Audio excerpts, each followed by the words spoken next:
Humanity is innumerable, spread across the stars, with a military might befitting a galaxy-spanning empire like the Imperium. And yet, for all their numbers, there are a few individuals within humanity, or those who are ascended beyond it, who have become renowned even beyond their peers. In this series of logs, we shall take a look at some of those Adeptus Astartes of particular legend in this modern era, known collectively as the Champions of Humanity. Today, we look at the leader of a group of Astartes perhaps renowned for secrecy and deception as much as they are for prowess on the battlefield. This individual is the only one amongst them to know almost all of their secrets, and must balance commanding his chapter in war along with overseeing their secondary, hidden task. However, there are things even he does not know, and as a new age dawns for the galaxy, there are new challenges to face both internally and externally. He is the Keeper of the Truth, the Supreme Grand Master of the Dark Angels chapter, and his name is Azrael. This is Tactica Imperialis, and welcome to Champions of Humanity, a 40k Stories mini-series. Recruitment policy of the Dark Angels dictates a wide pool of recruiting worlds, but it would be by a stroke of fortune that they would find the future homeworld of Azrael. Whilst pursuing the infamous fallen angel Cypher, the chapter would discover the frozen feral world of Chimeria somewhere in Ultima Segmentum. Cypher was long gone, but the Dark Angels actually had enough brains to appraise the recruiting world dropped pretty much into their laps. Despite the savage nature of them, feral worlds are often useful for Space Marine recruitment, and Chimeria was no different. We are unaware when recruitment first began on Chimeria, but when the chapter came on their once-in-a-lifetime visit, they found the young Azrael and found him promising. We again have no dates, but what we know of Azrael's rise makes me think this was in the early to mid-800s of M41. Though his heritage was a world where guns and the like probably didn't even exist, Azrael fitted into the Dark Angels just fine, and there are supposed records deep within the rock suggesting he was a step above his kinsman on Chimeria, which is probably why he got recruited. It is said that of all the potential aspirants taken in that particular sweep, only Azrael would be admitted to the ranks of the Dark Angels, but even if there are other Chimerians amongst the Sons of the Lion, there is no comradeship between them, as joining the Angels requires abandoning all heritage and pretty much forgetting where you came from. Either way, as per the rules of the Codex Astartes, he was admitted to the Scout Company, holding his skills on the battlefield, but also hardening his mind and soul. We do not know how long he spent with the 10th Company, but he won great renown even before becoming a full-fledged battle brother. On the world Danith Secundus, location sadly unknown, several companies of Dark Angels, including elements of the 10th, were pitched against piratical Eldari raiders. Though not yet a sergeant, Azrael was able to convince his superiors amongst the Scout Company to board the orbiting vessels through a discovered webway portal. The Scouts were able to destroy the engines before being discovered, allowing for engagement and extraction by a Thunderhawk before the ship was destroyed. This saw Azrael awarded a Laurel of Victory, a feat only 6 Scouts have achieved, well, ever. I doubt he was a Scout for much longer, but in truth, records are very patchy at this point. It is said he was part of the Phase 5 uprising in 897-841, which would have made him a member of the 5th Company or a Tech Marine, but I can't place him there besides a passing mention. Also, I said 841, M41, come on. He was, however, part of the 3rd Company at the time of the battles on the civilized world of Truean 9, though we do lack dates. In this battle, the Dark Angels were investigating a lost Adeptus Mechanicus outpost, but could find no signs of battle when they were assaulted not physically, but psychically. This psychic song had turned the inhabitants on each other and threatened to do the same to even the hardened Astartes, who began to bicker and even start to fight amongst themselves. The company master pushed on ahead, giving orders to evacuate should he not return, but when he did not come back, it was Azrael who took the initiative.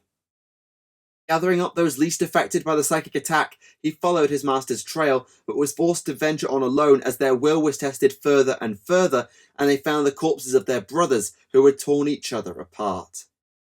The source of this, eventually confronted by the lone Azrael, turned out to be a warp creature of unknown origin that had half manifested into reality. I assume it to be Slaneshi or Zinchian, but I cannot verify that. Unable to damage or at least slay it because of the half manifestation, Azrael instead was forced to collapse the underground tunnel with melter bombs and break the bonds keeping the creature in reality. Unfortunately, there was no time for Azrael to get out of the tunnels, and he was buried alive and resigned himself to death. 3 days later, he was proven wrong, as the survivors of the third company who he'd left behind were somehow able to dig him out. Truean 9 would be subjected to exterminatus, and on their return to the Rock, the other members of the third company requested that Azrael's efforts be honoured, and they were, as Azrael would be inducted into the mysterious first company known as the Deathwing. Now part of the Inner Circle, and possibly with a new name or at least a variant on his original one, it would be at this moment that Azrael would learn of the fallen angels. And though we know little of his time in First Company, it is likely he was involved in at least one mission hunting a fallen down. He would actually leave First Company for a time when Third Company next found itself without a master. Azrael probably wasn't allowed to take command before due to not being in the Inner Circle, but now he was, and it is said that the Third actually asked for him personally. Sadly, all of these events are undated, so we cannot place when Truean 9 burned, nor how long Azrael served in the Deathwing, or even as Third Company's master. However, in 917 M41, we can finally place him again in the timeline. The position of Master of the Deathwing became available, presumably because the previous holder of the position was killed, and Azrael was named as his successor. Again, details are hazy, but at least this time there is one battle we are aware of during his tenure. This took place on the highworld of Cephlam, and whilst the presence of Azrael is not recorded when the Dark Angels wiped out Armageddon's Steel Legion on suspicion of hiding a fallen, he was definitely part of the attack on the planetary governor. Details again are patchy on this, but the governor is recorded as being demonically possessed, and the third and fourth company were joined by the Raven Wing and then the Deathwing in hunting him down. They were successful in this, with Azrael believed to be the one who struck the killing blow, and the world was subjected to exterminatus soon after. A few years later, the Supreme Grand Master of the Dark Angels, Notorious, was slain in an ambush by the forces of Chaos in 939 M41. Azrael, along with future Chief Librarian Ezekiel, led the force that recovered his body from Night Lords under the Demon Prince the Painted Count, also known as Gendor Scrivok, a key commander in the battle for Sotha in the Horus Heresy. This battle today is known as the Ramiel Betrayal, and in its aftermath, the Dark Angels were without a leader. The Inner Circle, or at least some of them, would gather to elect the successor to Notorious, and Azrael was their chosen candidate.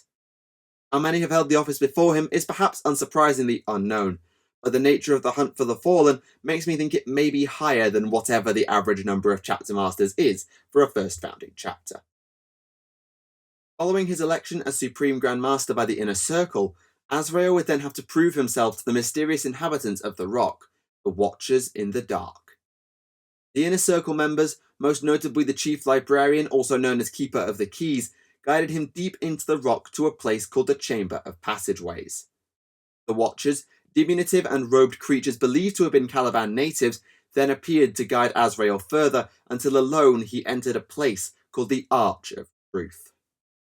Here he would face some final test known only to himself and presumably the Watchers, and unlike so many who failed to impress, he passed the trial and was presented to the rest of the chapter as Supreme Grand Master, the Keeper of the Truth. We do not know the nature of the test, but I assume it has something to do with the arch-traitor Luther, who until recently was imprisoned beneath the rock. Only the Supreme Grand Master knows that the fallen yet lives, never mind that he is held within the very place that those he betrayed call home, so it would make sense at least to me that something involving him is the Watcher's final exam. Unfortunately, we know very little of Azrael's tale from this point on, as the Dark Angels are of course notoriously secretive, though meticulous with their records. In fact, until events come to a head and the Gathering Storm began to break, I can only place him in a couple of battles, even though I'm sure he was very busy. The first, presumably though I can't date it, came against orcs on the planet Chorus, and though Azrael led the assault there, I am unsure of his exact deeds. The second was on a world called Amity, where Azrael alone was able to coordinate a thin line of Dark Angels against what I believe was a massive Khorne demon invasion, and somehow carried the day. The third was a battle that took place far too close to home and may have been the root cause for the challenges the Dark Angels face regarding the Fallen. In late M41, though sadly again I lack a date, something nigh unthinkable happened as Cypher turned himself in to Azrael in the Inner Circle. However, rather than being locked away and tortured until he repented as is common for Fallen, Cypher came with news and the Inner Circle listened, perhaps aware that Cypher is known to act both for and against the Imperium. Said news was scary indeed, as the notorious Fallen Astalan was said to be working a typhus of the Death Guard, and the pair were attempting to transport the original Heresy-era Fallen through time to create a new legion. Said transport required the Tactica engine, a device captured by Lionel Johnson in the Heresy and now embedded within the Rock, as well as its sister devices, which the traitors had at least one of. On the other hand, if Azrael and co could harness the rift created by these engines, they could themselves change history if they wished to, and so both sides raced for the Caliban system that the First Legion once called home. The traitors arrived first, but despite their disoriented fleet and distracted generals, a boarding action was still launched into the Rock itself once the Dark Angels arrived. This allowed the ritual to be completed and the rift to be opened, but before the Ancient Fallen could arrive, Azrael was gaining an audience with T'Chulcha just as his Primarch had done 10,000 years prior. What Azrael had originally planned to do with the power of the engine is unclear, but it was a combination of fast advancing enemies and pleading from now Chief Librarian Ezekiel that made up his mind. Convinced to let history be rather than create any nasty paradoxes, Azrael ordered T'Chulcha to scatter everybody near the rift, which would deny Astalan and Typhus their prize. Unfortunately for the Supreme Grand Master, he wasn't exactly specific about his timings, and so it is believed that everybody included those 10,000 years prior, since the rift stretched back through time. This means that the scattering of the Fallen, an event believed to be the actions of the Chaos Gods themselves and pretty much at the core of Dark Angel problems today, may have been the fault of Azrael in some sort of causal loop. Oops. Cypher, as is his wont, vanished soon after, and though the rift was destroyed, the fate of T'Chulcha and its sisters remains unclear at this time. Finally, the ancient rivalry of the lion and the wolf flared up to an extent not seen for millennia. Though I'm sure Azrael had fought in one of the ritual duels with a space wolf champion in honour of their Primarchs in the Great Crusade, when the mutated Wolfen returned to the galaxy, things escalated. Badly. Admittedly, the actions of the demon known as the Changeling played a big role in turning the Dark Angels onto Space Wolves, managing to dupe the chapter librarians into thinking the Sons of Rus were corrupted, and then masquerading as Ravenwing Master Samael and tricking Azrael himself. This finally convinced the hesitant Supreme Grand Master, who gathered a grand coalition and made for the Fenris system, home of the Space Wolves. Unfortunately, the forces of chaos under none other than Magnus the Red had arrived first. Although the Fenris system burned, Azrael still pressed for the key planet to both cleanse it and save the Space Wolves. On the other hand, the actions or insight of Brother Captain Stern of the Grey Knights, along with Ragnar Blackmane, allowed for the unmasking of the Changeling, leaving Tzeentch's grip over the actions of the Dark Angels weakened, if not lost. The Changeling wouldn't go quietly, but it was defeated and banished before it could spread word of the Fallen and potentially damn the Dark Angels, rather than the supposedly corrupted Space Wolves. Convinced that Logan Grimnar and co were no longer the problem, Azrael helped in the defense of Fenris, with the Dark Angels joining forces under Sven Bloodhowl as Magnus himself was summoned into the material realm and the planet was almost lost. Only the actions of Logan Grimnar were able to stop the Demon Primarch, and assumedly Azrael would duel the Great Wolf as per tradition before the chapters went their separate ways. The return of the Primarch Robert Gilliman was undoubtedly a happy time for most all in the Imperium, but the events that came with him are rather less pleasant. The appearance of the Cicatrix Maledictum can only be described as a disaster, and the Dark Angels were affected by it like so many others. The rock itself was caught on the far side of the Great Rift, within the region known as Imperium Nihilus. I suspect it was either in the extreme edge of Segmentum Solar, or more likely Segmentum Obscurus. This would be bad enough, as the Noctis Aeterna is often compared to the Age of Strife for those in the Dark Imperium, but as the light of the Astronomicon returned to view, the rock would be besieged.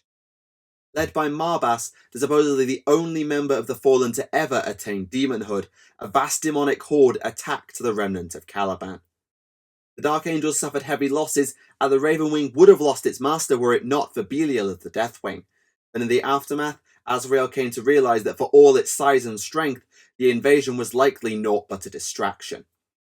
For Luther was gone, freed or spirited away seemingly by the invaders that mysteriously vanished rather than be defeated.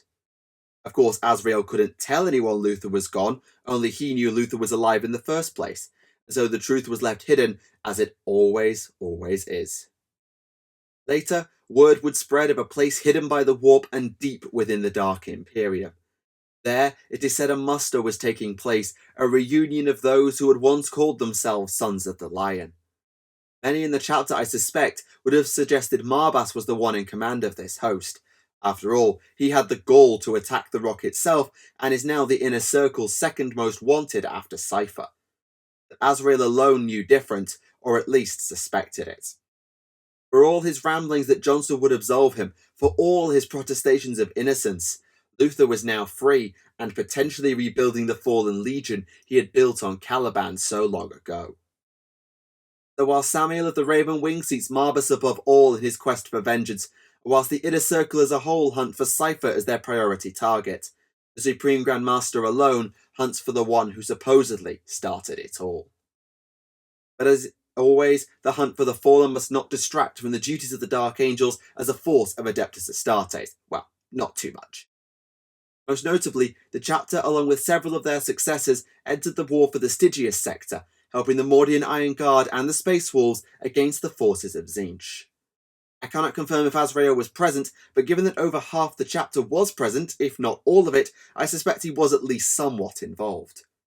This war, it didn't go well, mind you, and the Imperials were forced back, only really escaping thanks to the intervention of the Eldari craft world Ulthwé. Sometime before Stygius, but post-Luther, the Supreme Grand Master called a meeting of the various chapter masters of the Unforgiven, the collective name of the Dark Angels and their successors. This was in response to the Darkmoor massacre, where around 900 Astartes from over half a dozen Unforgiven chapters were slain in a fallen ambush, and the few who did escape only did so by chasing Cypher through a portal that led somewhere. Quite what this meeting would have entailed, I am unsure, as it never officially got started due to an unexpected arrival: the Indominus Crusade under Lord Commander Guilliman. In a display of just how paranoid the Dark Angels are about the Fallen, Azrael's first two considerations were to flee from the Primarch or to fight the fleet, despite potentially being outgunned because, it's the Indominus Crusade. He was so concerned that Guilliman had learned the truth and had brought a retribution fleet to wipe the Dark Angels out, but in the end, he just held his post and allowed the Primarch to dock with the rock. This proved to be a wise move, as Guilliman either did not know or did not care about the events on Caliban millennia prior, and instead brought the creations of Belisarius Cawl to reinforce the Unforgiven. So did the Dark Angels and the successors receive their Primaris Space Marines, giving them the resources needed to continue their wars and defend the Imperium. Guilliman also spoke with the leaders of the various chapters, officially condoning their deviance from the Codex Astartes in the form of their Ravenwing and Deathwing, and with everything settled, Azrael knelt before the Lord Commander and pledged to the Indominus Crusade. He is not stated as being part of it directly, instead overseeing things from the rock as far as I can tell, but Guilliman's visit, it did cause one particular headache: Primaris Marines and the Inner Circle. As it stands, no Primaris member has been officially inducted into the first company of the Deathwing, primarily because the Dark Angels have yet to decide if they can be trusted with knowledge of the Fallen, and also they can't fit in Terminator armor. That's just an aside. There will inevitably come a day, though, where that decision must be made, and it may be that that day is coming very, very soon.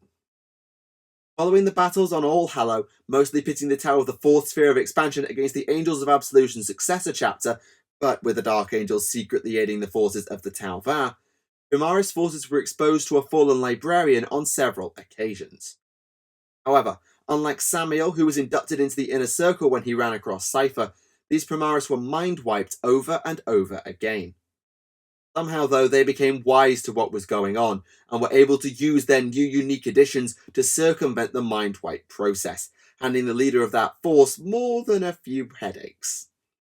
In the end, a temporary solution was reached, and the relevant Primaris were inducted into a new organization called the Circle Primaris. This, as the name somewhat suggests, is something like a Primaris inner circle. They know about the Fallen, they can sort of join the hunt for the Fallen, but they don't know pretty much anything other than that the Fallen exists. So, where that ranks relative to a first initiate to the Deathwing, I'm not sure. In some ways, the Circle Primaris can actually see and chase things others cannot in the Ultima Founding, as the Mechanicus, since tech reads can never beat it as Circle members, are not really as accessible. However, it will fall to Azrael after their return to the Rock to decide whether to induct them properly into the Inner Circle and truly integrate the Primaris into the history of the Dark Angels. Given that more than likely, Primaris will eventually be the only Astartes left in existence, if the hunt for the Fallen is ever to be concluded, this decision will have to be made eventually. And I really do suspect, that it will be Azrael who makes that fateful call. To conclude, let us look at the Wargear and persona of Supreme Grand Master Azrael. In the case of the Dark Angels, rank comes with tradition in terms of arms and armour. Azrael is armed with the Sword of Secrets, an appropriately named weapon for an individual known as the Keeper of the Truth. It is a mastercrafted power sword with an obsidian blade, its haft being wrapped in leather from a ruined standard. It is perhaps the most powerful of the Heavenfall blades, the set of swords that includes the weapons of both Belial and Samael that were forged from a meteorite that supposedly struck the rock. However, the Sword of Secrets has a second purpose, as it remains the only way, supposedly, to open the passage to the cell that once contained Luther before his escape. At range, Azrael is armed with a combi plasma known as the Lion's Wrath, said to have been built not long after Caliban was destroyed in the aftermath of the Horus Heresy. These weapons are synonymous with the rank of Supreme Grand Master, and so we are unsure what Azrael would have wielded in his time before ascension to the post. He may have used the Sword of Silence now wielded by Belial whilst Master of the Deathwing, but that is unconfirmed since it's bestowed upon the greatest swordsman, not the Deathwing's master. Azrael's armour is the artificer armour known as the Protector, which has been considered a chapter relic since around M37, though it may be older. It seems as though Azrael was given the suit when he was promoted to his current rank, but how long it has belonged to the office of Supreme Grand Master is a little less clear. He may even have had it before, I just can't be sure. Finally, the second symbol of office along with the Sword of Secrets is the Lion Helm, supposedly worn by the Primarch Lionel Johnson back in the day, though it would have been black back then rather than green, so that would raise some questions if Lion ever came back. The Lion Helm is not always borne to combat by the Supreme Grand Master, instead being carried by a Watcher in the dark, but its defensive capabilities still keep Azrael safe regardless. It's an ornate thing, with a force field so powerful as it can be activated to protect Azrael even when he's not got it on his head. As far as personality goes, Azrael is in many ways like a lot of senior Dark Angels. Insular, secretive, probably somewhat paranoid, and utterly devoted to the hunt for the Fallen. It is said that the hunt is always at the forefront of his mind, regardless of the situation, ensuring that the task is completed even as a massive battle rages around him. This is particularly important for Azrael above and beyond its importance for the other Lords of the Unforgiven. Rumours have long persisted that the First Legion never truly disbanded into autonomous chapters despite Guilliman's decree post-heresy. While superficially I doubt you'd notice it, this accusation is absolutely correct when viewed through the lens of the hunt for the Fallen. Azrael guides not only his own chapter, but their successors in the hunt, and said successors defer to him in such a manner as to go beyond simple respect for their primogenitor chapter. If nothing else, before Guilliman came to the Rock, the Unforgiven were summoned by Azrael to the meeting there, that I suspect would have laid out their plan and agenda in this new era, so what does that tell you?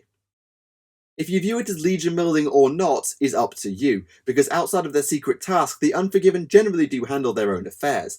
But I suspect that if Guilliman were to undo his codex, then Azrael would have an easier time than most recalling and rebuilding his former Legion. Azrael's demeanour is a solemn one, and he is not a fan of elaborate speeches, making me think he's somewhat curt, but he has conviction in all that he says. Even in his younger days, he was shown to have a basically indomitable will, see Truean 9 if you need an example, and that surety is inspirational in itself. Combine this with his near peerless strategic mind, able to control grand battles and individuals with consummate ease and constantly adapt to the flow of battle, and you start to understand why some say he may be the greatest Supreme Grand Master to ever lead the Dark Angels. However, there is one crucial piece of information that Azrael, for all his knowledge, is lacking. Lionel Johnson still yet lives. Only the Watchers in the Dark who tend his resting but now fully healed body are aware of the Primarch's sleep beneath the rock. But were Azrael to learn of this either through accident or maybe by Lion's return, I would be very interested to see how he handles it and adapts to the revelation. I mean, if he just found out about it, well, just one more thing to sit on. But if Lion came back, well, that would be interesting, especially with everything Luther's been spewing over the past 10,000 years. So ends the tale of Azrael. Supreme Grand Master of the Dark Angels is already somewhat of a legend, having won the respect of his brothers and even those outside the Sons of the Lion. Whilst his tale is somewhat more shrouded than others as you might expect, he has undoubtedly made his mark on history and will be a valuable asset to both the Imperium and the hunt for the Fallen going forward. Admittedly, wanting to shoot a Primarch out of paranoia was likely not his finest hour, but Gilliman seems content with, or unaware of, the history of the Dark Angels, so Azrael's work can continue. I hope you've enjoyed this most recent installment in Champions of Humanity, looking at the greatest of the modern era's Adeptus Astartes. We must move on now, but rather than dive into a specific person or faction, I wish to look at the bureaucratic processes that has created the various Unforgiven chapters. Of course, there will be a focus on the more famous or infamous of the results, some of which were basically tried to be erased from history, but I think they'll be worth exploring nonetheless. For now though, thank you for watching Tactica Imperialis, and I'll see you all again. Goodbye.